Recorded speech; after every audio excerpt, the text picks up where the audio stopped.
함께 있던 어떤 사람이 예수님께 질문을 던집니다.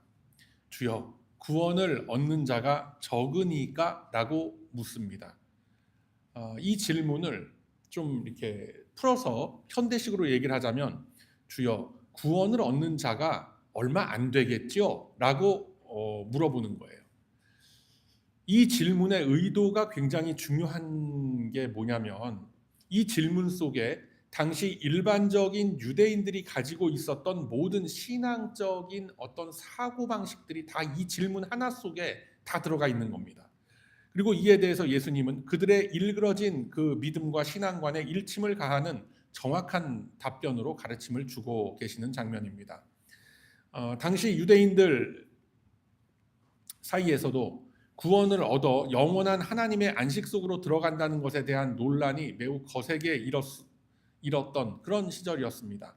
과연 누가 어떻게 천국에 들어갈 것이냐라는 그 논란은 바리새인들, 율법사들 사이에서뿐만이 아니라 일반인들 사이에서도 굉장히 큰 관심사였습니다. 이러한 유대인들의 사고 속에서 나온 이 질문을 통해서 예수님은 영원한 하나님의 약속, 언약의 성취 속에서 하나님 백성들에게 주어지는 그 구원의 실체적인 모습을 직접 보여주고 계신 것입니다. 24절의 말씀을 보면은 좁은 문으로 들어갈 것을 말씀하고 있습니다. 여러분, 좁은 문이 있다라는 것은 어떤 것 같아요? 분명히 넓은 문도 있다라는 그런 의미죠. 그런데 왜 예수님은 굳이 좁은 문으로 들어가라라고 하셨을까요? 넓은 문으로 들어가는 것보다 좁은 문으로 들어가는 것이 당연히 더 불편하고 힘듭니다. 자연스럽게 사람들은 넓은 문을 택하게 되고 좁은 문은 다 피하게 되죠. 이것은 극히 자연스러운 현상입니다. 우리 속담에도 있지 않습니까? 서 있으면 앉고 싶고, 앉으면 눕고 싶고, 누우면 그냥 스르륵 자고 싶다라는 게, 이게 뭐 사람 인지상정 아닙니까? 사람은 누구나 더 편한 것, 그리고 더 자연스러운 것을 찾아가려는 그런 습성이 다 있는 겁니다. 이것은 옳고 그름의 문제가 아니라 우리 인간의 자연스러운 습성에 대한 것이다라는 것이에요.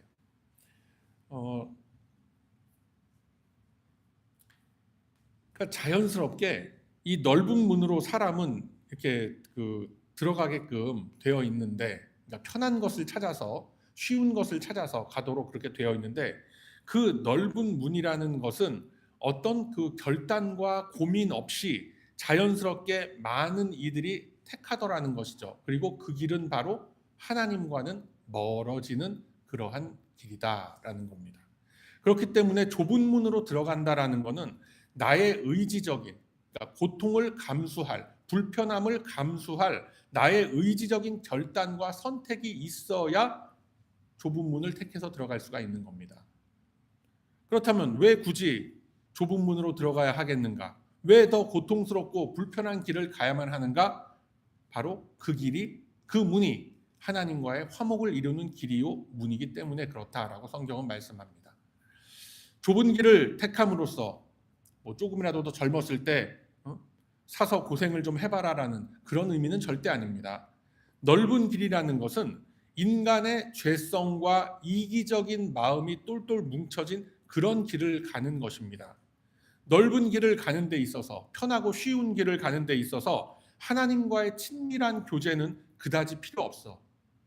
어떻습니까, 여러분? 그냥 내 맘 내키는 대로 가면 되는 거예요. 그게 넓은 길을 가는 겁니다. 당시에 유대인들이 생각하는 그 구원관에 의하면은 율법을 철저하게 지킴으로써 자신이 스스로 구원을 얻을 수 있다라고 생각을 했었더랬습니다. 예수님은 그 길이 바로 넓은 길이다라고 하시는 거예요. 이에 반해서 우리 예수님께서 이루어 주신 화목과 속죄함의 보혈을 믿고 따르는 그 믿음의 길을 간다라는 것은 당시 유대교적 세계관으로서는 당연히 좁은 길일 수밖에 없는 겁니다. 그래서 기존의 유대인들에게는 항상 넓은 길을 택하는 것이 자연스러웠던 겁니다. 일상에서 열심히 살아가다가 어떤 절기의 때가 딱 되면은 예루살렘 성전으로 여행 삼아 쓱 올라가서 집에서 키우던 짐승 한 마리 잡아서 성전에 딱 바치고 나면은 나와 내 가족의 모든 악행과 죄악이 다 용서가 되고 이 세상을 벗어난 후에도 영원한 안식과 평안함을 누릴 수 있다라고 하는데 그걸 마다할 사람 아무도 없는 겁니다. 이마저도 자신들은 날 때부터 유대인이었기 때문에 하나님의 이러한 각별한 제사와 여러 가지 율법의 규례들은 자신들만을 위한 하나님의 특별한 선물이었다라고 믿고 살아갔던 그런 시절인 겁니다. 그러한 그 사람들에게 그 길을 버리고 이제 앞으로 예수님이 이루어 가실 십자가의 길을 따라라라고 한다면 어떻습니까, 여러분? 그들에게는 당연히 씨알도 안 먹히는 그런 이야기일 수가 있는 겁니다. 말 그대로 좁은 길을 간다라는 것은 자신들이 살아가고 있는 이 유대 공동체로부터 따돌림을 당하는 길이고 아무도 그 고생하는 길, 왕따 당하는 그 선뜻 가기가 꺼려지는 그 길을 누구도 가려고 하질 않는 거예요.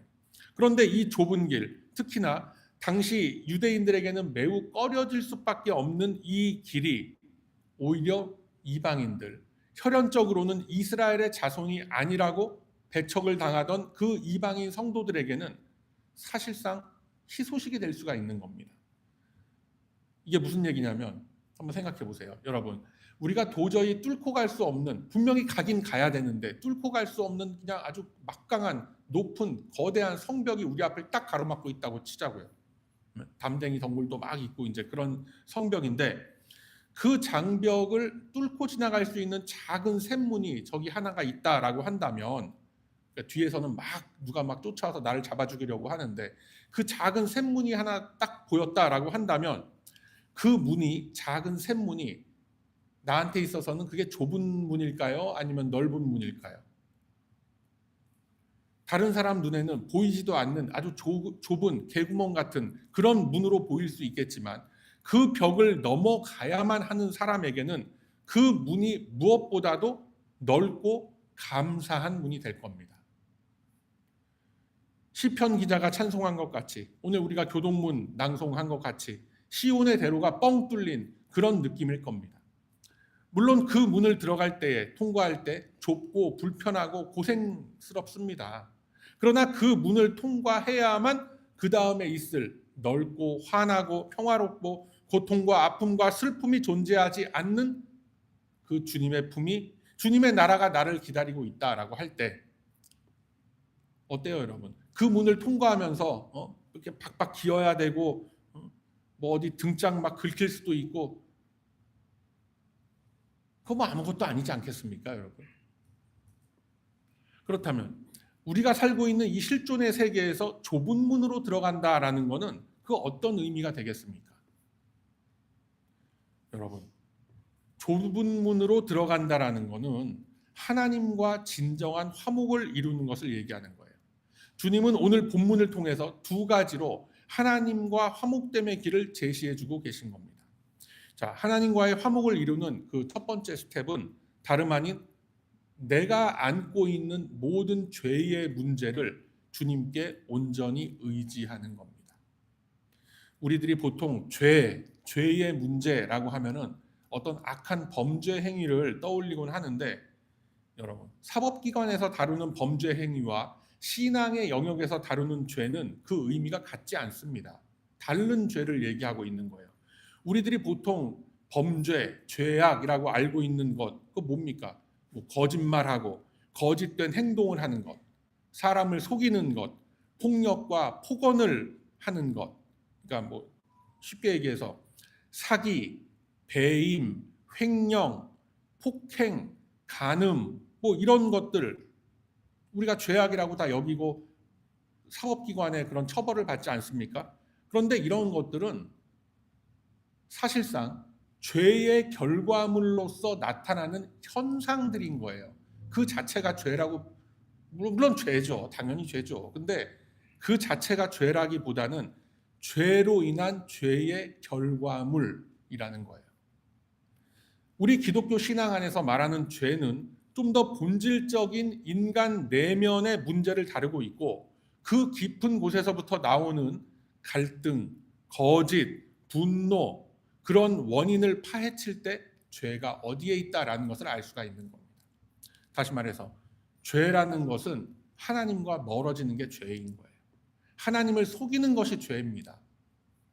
절대 선이시며 절대 사랑이신 하나님과의 관계가 원만하고 매끄럽지 못하기 때문에 거기서부터 갈등과 분열이 일어나게 되는 거예요. 그러다 보니 앞서 말씀드린 우리가 상식으로 알고 있는 모든 이 세상의 범죄함들이 다 거기서부터 나오는 겁니다. 우리들이 현실 속에서 실정법을 어기는 그런 범죄 행위들 딱 관찰해 봐도 다 그런 겁니다. 어떤 사람이 이 우발적인 충동에서 저지른 것이든 간에 아니면 오랜 시간을 두고 계획해서 저지른 그런 범죄 행위든 간에 그 안에 신앙적 가치관과 하나님의 경외함이라는 것은 있을까요? 없을까요? 없죠. 그러니까 그런 현상들이 나타나는 거예요. 즉 하나님의 뜻과 계획, 하나님의 감정과는 점점 멀어지는 것이 죄의 본질이라고 얘기하는 겁니다. 그런데 우리들은 보통 죄의 이러한 죄악의 결과물로서 나타나는 사회적 현상들을 놓고 저거 죽일 놈이다, 저거 살릴 놈이다 이렇게 하면서 갑론을박하기 일쑤인 거예요. 본문에서 말씀하시는 죄악들 역시 하나님의 참 뜻과 멀어짐으로써 발생하는 그런 문제들이었습니다. 26절, 27절의 말씀 한번 보세요. 본문 26, 27절 말씀 보면 우리들이 흔히 생각하는 개념의 범죄 행위라는 것은 없습니다. 그 속에. 주 앞에서 먹고 마셨다라고 했습니다.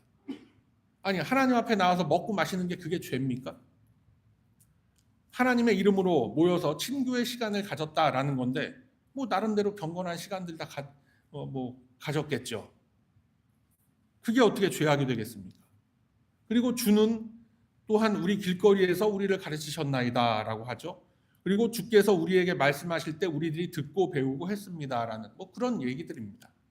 그만큼 주님과 가깝고 아주 친밀한 그런 시간들을 가졌다라는 것을 의미하는 거예요. 이런 게 어떻게 죄가 될 수 있겠습니까? 이 말씀을 마태복음 7장 22절에서 어떻게 표현하냐면 주의 이름으로 선지자 노릇을 하며 주의 이름으로 귀신을 쫓았고 주의 이름으로 우리가 많은 권능을 행했다라고 그렇게 표현하죠. 단순히 예수님을 따라다닌 것으로만 그치는 것이 아니라 하나님의 능력을 위임받아서 내가 그 능력을 발휘할 정도로 그들은 주님과 밀접한 관계에 있던 그런 사람들이었던 겁니다. 자, 여기서 이제 두드러지게 나타나는 게 뭐냐면 이 사람들이 선지자의 역할도 감당했다라는 거예요. 하나님의 말씀이라는 것을 이렇게 공개된 자리에서 전할 수 있다라는 것은 보통의 영성과 각오와 열정과 사실 성경에 대한 그 실력 없이는 할 수 없는 일입니다, 여러분. 그런데 이 사람들이 선지자의 역할까지 했다라고 하는 것은 그만큼 예수님과 밀접한 관계 속에서 하나님의 말씀을 잘 알고 있었음을 나타내는 겁니다. 그럼에도 불구하고 이러한 자들에게 우리 예수님이 하신 말씀은 내가 너희를 도무지 알지 못하니 불법을 행하는 자들아 내게서 떠나가라 라고 하시는 거예요. 아니, 칭찬을 해도 시원치 않을 것 같은데 예수님은 불법을 행했다라고 하고 행악하는 자들이라고 하십니다. 그 이유가 뭐겠습니까? 그 이유는 바로 하나님이 원하시는 방법이 아닌 일들에 열심을 냈던 겁니다. 하나님이 계획하지 않으신 엉뚱한 방향으로 넓은 문을 향해서 갔던 자들을 향하여 주님은 내가 너희를 알지 못한다라고 하셨던 겁니다.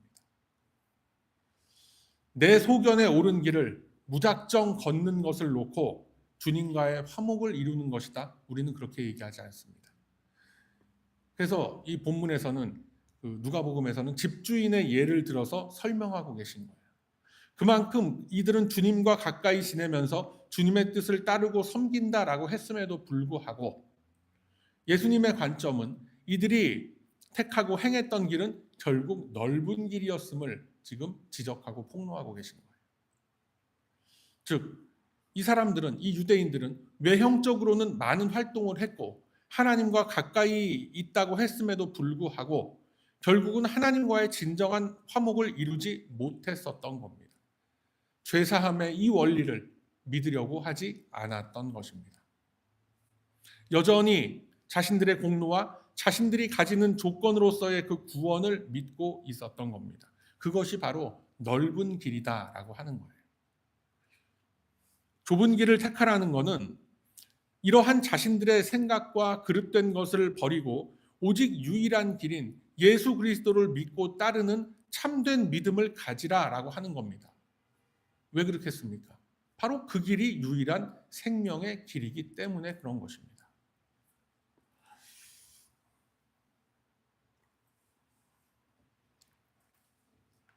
그래서 예수님은 이 말씀을 하시면서 유대인들의 혈연적이고 문화적인 관계에서 전승되는 그런 신앙이 아니라 하나님이 제시해 주신 길을 통해서 개인적이고 인격적인 그 만남을 강조하고 계신 거예요.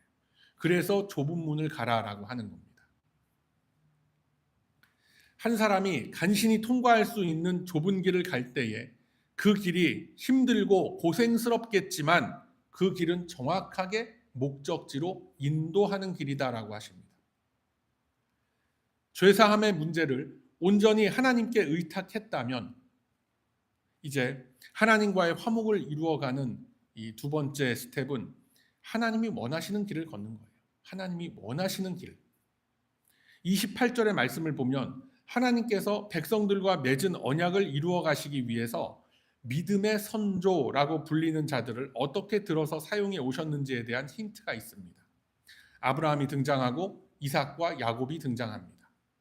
우리들이 이미 잘 알고 있다시피 이들은 인생을 살아가면서 칭찬을 받아야 할 순간보다는 오히려 그 부끄럽고 책망을 당해야 마땅한 일들이 많은 그런 사람들입니다. 우리들이 익히 알고 있다시피 지금 이 사람들의 그 굴곡진 삶의 여정들을 보면은 이런 생각 들죠. 왜 하나님께서는 이러한 연약한 인물들을 들어서 당신의 역사를 이루어 가실까라는 그런 생각이 들기까지 하는 겁니다.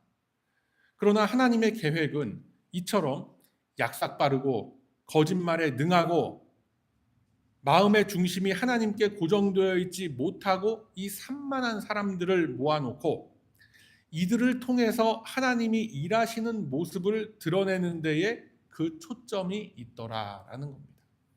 즉 믿음의 조상답지 못한 그 연약한 인물들을 들어서 그들을 성도의 길이라는 좁은 문 속에 집어넣고 그들의 험난했던 인생길을 통해서 성도가 걸어가야 할 인생 여정을 보여주고 계신 겁니다. 그래서 결과적으로 등장하는 이런 사람들은 주님이 원하시는 길을 걷도록 우리들 앞에 일종의 샘플로서 보여지게 된 그러한 사람들인 거예요. 이 같은 이스라엘의 연약한 이 조상들의 모습을 통해서 주님께서는 좁은 문을 택함으로써 펼쳐지는 구원의 여정을 가는 것이 즉 나의 선택과 나의 의지인 것처럼 보이지만 그 보이지 않는 이면에 우리 주님께서 강권적으로 이끌어 주시는 그 섭리의 손길이 있다라는 것을 바로 이 유대인들에게 보여주고 계신 겁니다. 다시 말해서 너희의 조상들도 너희들 못지않은 완악하고 이기적이고 자기중심적인 그런 사고에서 벗어나지 못하는 그런 사람들이었다. 아브라함이건 야곱이건 그러나 그들의 결과를 봐라. 그들이 하나님 나라에 있는 것이 누구의 힘과 누구의 능력이었겠느냐라는 질문을 지금 이스라엘 백성들에게 던지고 계신 거예요. 즉 주여 구원을 얻는 자가 적지 않겠습니까? 라고 하는 그 교만함과 무지함에 가득 찬 질문을 받으신 예수님은 이 질문의 전제 자체가 잘못되었다라는 것을 이 비유를 통해서 우리에게 말씀하고 계신 거예요. 그래서 예수님은 말씀하시길 30절 말씀처럼 나중된 자로서 먼저 될 자도 있고 먼저 된 자로서 나중될 자도 있다라고 말씀을 하시는 겁니다. 자, 우리들이 생각하는 일반적인 질서는 어떻습니까? 먼저 간 자가 당연히 먼저 가고 나중 간 자는 나중에 가는 겁니다. 이게 당연한 거 아니겠습니까? 그러나 구원의 문제에 있어서 주님의 질서는 그렇지 않다라는 거예요. 앞서 말씀드린 것처럼 죄의 문제를 온전히 주님께 맡기고 주님이 원하시는 길을 걷는 자에게 구원의 길은 열려 있습니다. 주님은 어느 자리에서부터 시작된 자리 그 길인지 그 삶인지 그 인생이 어디서부터 시작된 인생인지 과거는 묻지 않으시는 거예요. 이방인이건 유대인이건 인종과 출신 성분이 뭐 문제가 아니라 그 심령 속에 그 마음의 중심이 어디를 향하고 있는가라는 지금 현재의 상태를 보고 계십니다. 여러분, 우리는 흔히 예수 믿고 구원받는다라고 알고 있습니다. 그러나 주님은 이 말씀을 통해서 주님께 부르심을 얻고 그 부르심 앞에 순종함으로써 좁은 문을 들어가는 자들이 구원을 얻을 것이다 라는 것을 분명하게 말씀하고 계신 거예요.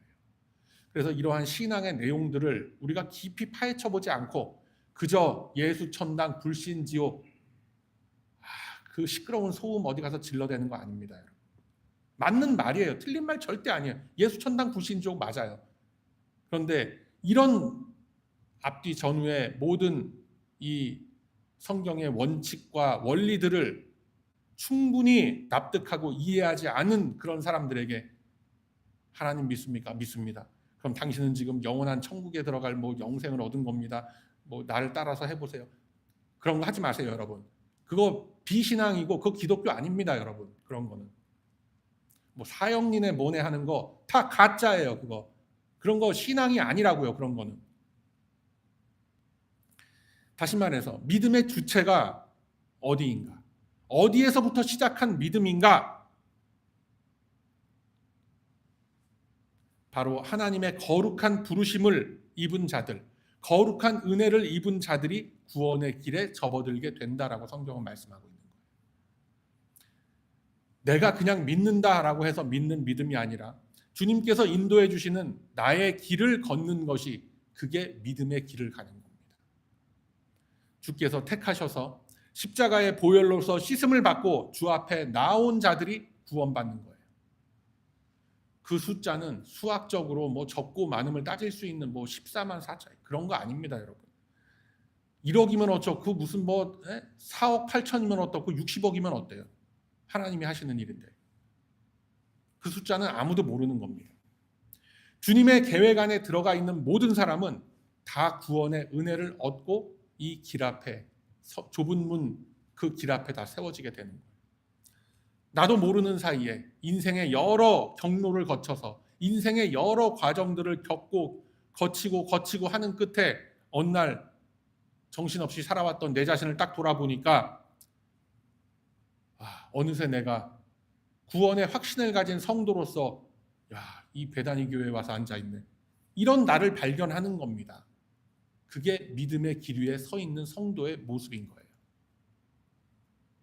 그리고 바로 이 말씀이 유대인들에게 주시는 예수님의 답변이 되는 겁니다. 여러분, 저와 여러분은 이 같은 주님의 부르심 속에 들어있는 하나님의 백성들입니다.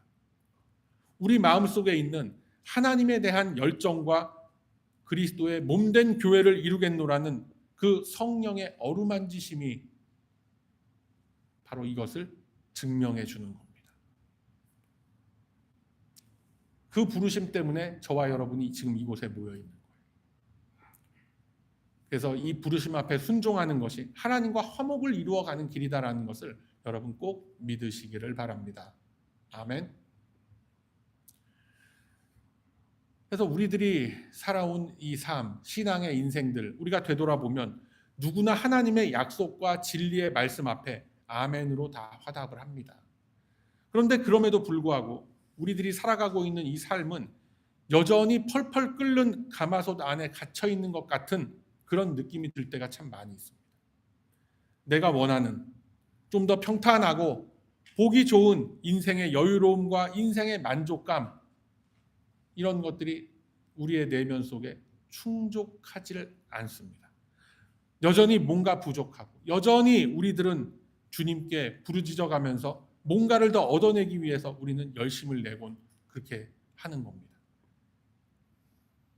근데 그러한 모습들이 뭔지 아세요, 여러분? 그게 바로 여전히 주님, 나를 넓은 길에 세워주소서라고 부르짖는 거랑 똑같은 거예요. 세상의 성공과 영화의 그 길 위에 나를 다시 데려다 달라라고 외치고 있는 거예요. 어떤 분은 이렇게 말씀합니다. 내가 뭐 한 인생 살면서 성공과 부귀영화는 바라지도 않으니까 그저 평탄하고 소박하게 이렇게 살 수 있는 그런 인생이라도 좀 하나님이 만들어주시면 참 좋겠습니다라고 이렇게 얘기를 해요. 근데 제가 보면 이미 그렇게 살고 계신데, 예? 평안하고 소박하게 그렇게 살고 계신데, 아니 뭘 더 어떻게 해달라는 거예요 도대체. 여러분, 성공과 자랑함으로써 나타내는 그거는 이미 신앙의 범위 밖으로 튀어나간 거예요. 우리 성도에게는 오직 부활의 생명력으로서 예수 그리스도만이 드러나야 하는 겁니다. 세상의 넓은 길 위에서는, 그 환한 길 위에서는 이 십자가의 빛이 잘 보이지 않습니다. 여러분 어떻습니까? 주변이 깜깜해야지 이 야광시계 보면은 이렇게 환해 보이지 않습니까? 더 어두우면 어두울수록 그 야광시계가 빛나는 거 아닙니까?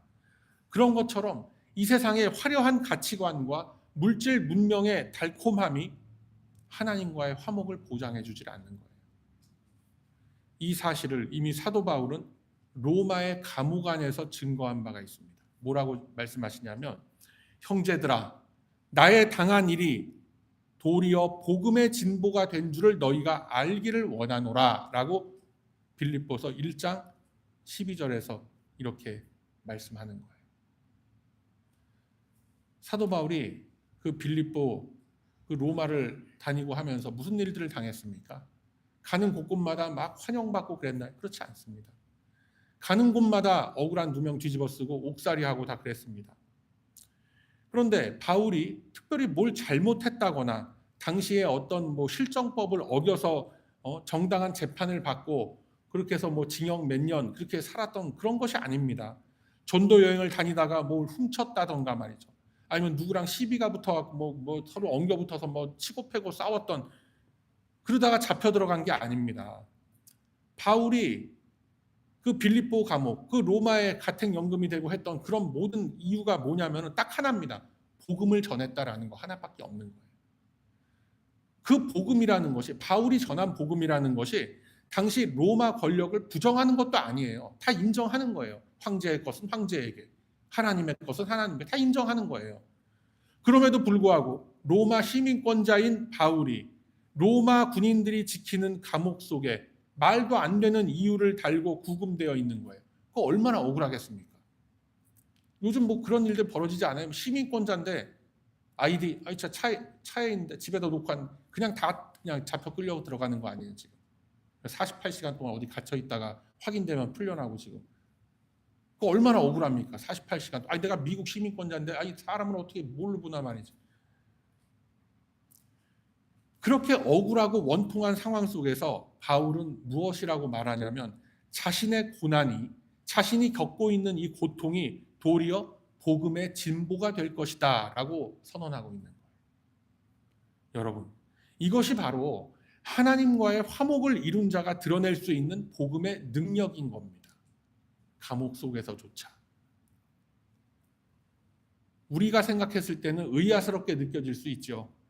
아니, 하나님의 사도가 감옥 안에 갇혀 있는데 어떻게 그게 복음의 진보가 될 수 있단 말인가? 도대체 복음이라는 것이 뭐길래 이토록 감옥에 갇혀 있는 사람이 서신서를 썼을 뿐인데, 감옥에 갇혀 있는 사람이 면회온 사람한테 전한 그 얘기일 뿐인데, 그게 어떻게 이렇게 신비한 능력이 발휘될 수가 있고 감옥 안에 있는 사람에게 그 꺾이지 않는 용기를 줄 수가 있단 말인가? 하나님의 능력이라고 말씀하는 거예요. 로마서 1장 16절에 보면, 제가 보도록 합니다. 이렇게 말씀합니다. 로마서 1장 16절. 복음은 모든 믿는 자에게 구원을 주시는 하나님의 능력이 됨이라 라고 말씀하는 거예요. 믿음의 성도들이 믿음으로 좁은 문을 택하여 갈 때 이 복음의 능력은 저와 여러분의 삶 속에서도 동일하게 나타나는 그 주님의 능력이 된다라는 이 사실을 여러분 꼭 믿으시기를 바랍니다. 아멘. 그래서 이 좁은 문 안에 바로 이 능력이 숨겨져 있는 겁니다. 숨겨진 이 능력이 우리들과 하나님과의 화목을 지속시켜 나아가는 복음의 능력이라고 하는 거예요. 그래서 우리들에게는 이 좁은 길을 가야만 하는 합당한 이유가 우리에게 있는 거죠. 사랑하는 우리 베다니 가족 여러분, 이제 우리들은 하나님과 화목을 이루기 위해서 주님이 좁은 문을 택하여야 한다라고 하신 그 근본적인 이유를 짚어볼 수가 있는 겁니다. 죄사함의 문제를 주님께 의지하고 주님이 원하시는 길을 걷도록 저와 여러분은 이 거룩한 부르심을 입은 그런 존재인 겁니다. 30절의 말씀을 보면 이 뒤바뀌어 있는 구원의 질서는 오직 주님의 손에 붙들려 있다라는 것을 우리가 이미 살펴봤죠. 주님은 나중된 자로 표현되는 저와 여러분에게 좁은 문을 택하여야 할 또 다른 이유를, 우리가 납득할 또 다른 이유를 이렇게 말씀하고 있는 거예요. 오늘 나눠드린 말씀 카드 다 보세요. 골로새서 1장 24절의 말씀. 골로새서 1장 24절의 말씀 함께 읽습니다. 시작. 나는 이제 너희를 위하여 받는 괴로움을 기뻐하고 그리스도의 남은 고난을 그의 몸된 교회를 위하여 내 육체에 채우노라. 이것이 우리가 좁은 문, 험한 길을 내 의지적인 선택으로 택해서 걸어가야만 하는 이유가 되는 거예요.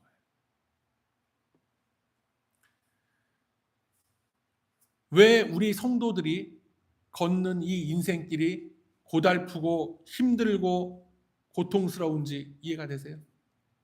그리스도의 남은 고난을 우리의 육신의 삶 속에 채워가기 때문에 그런 거예요.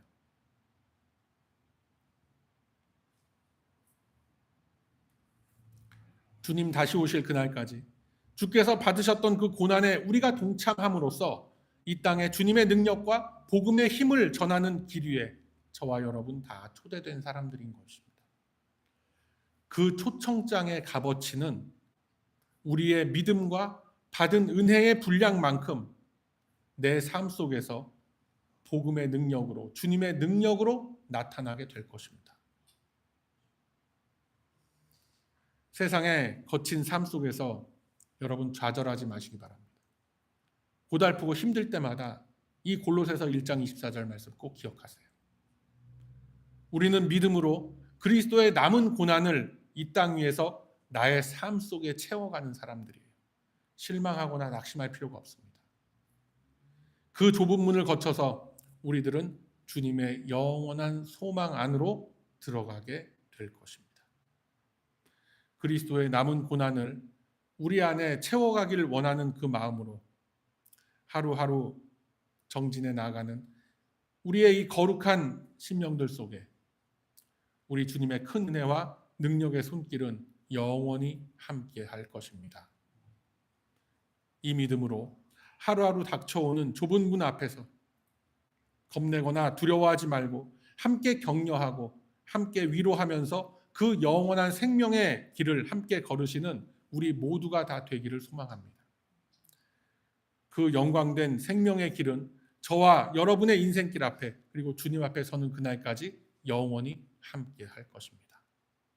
그러므로 이제는 이 세상이 유혹하고 미혹하는 넓은 문이 아니라 주께서 권하시는 그 좁은 문을 택함으로써 주님의 기쁨과 주님의 영광이 되는 저와 여러분의 의미 있는 이 인생길이 다 되시길 이 아침에 주님의 이름으로 축원드립니다. 아멘.